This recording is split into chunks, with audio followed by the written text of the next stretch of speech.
తొందరరా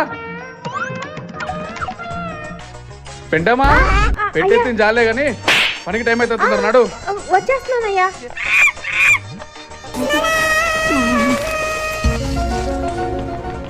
ఈ రోజు ఏంటి కొత్త ప్లేస్ కి తీసుకొచ్చాడు? వెళ్ళండి తవ్వండి. ఓకేనా? సాయంత్రం వరకు రోడ్ మొత్తం తవ్వేయాలి. పెద్ద పెద్ద స్విమ్మింగ్ పూల్ పెట్టేస్తా అన్న. ఇది నేను చూడలే. ఏమే ఎన్ని బొక్కలు పెట్టావు? 3 గుంటలు తవ్వానన్నా, 2 పెద్ద గుంటలు, 1 చిన్న గుంట. సరే అన్న అన్న కొంచెం ఆ పేటిఎం. సరే వేస్తలే. ఎరా ఎన్ని బొక్కలు? 4 బొక్కలు అన్న. ఇది చూడు పెద్ద స్విమ్మింగ్ పూల్. నువ్వు గ్రేట్ రా అన్న. రోడ్డు కింద పెద్ద పెద్ద బొక్కలు పెట్టినప్పుడు పేమెంట్ కూడా పెద్ద పెద్ద ఇవ్వాలన్నా. చూసుకుంటా లేరా, ఇంత పెద్ద బొక్కలు పెడుతున్నారు. మీకు కాకపోతే ఇంకెవరు చూసుకుంటా? అలాగేనా, ఇంకా పెట్టేస్తాం. ఈ రోడ్లన్నిటికీ పెద్ద పెద్ద గుంటలు పెట్టేసి ఈ టీడీపీని బ్యాట్ చేసేయాలి.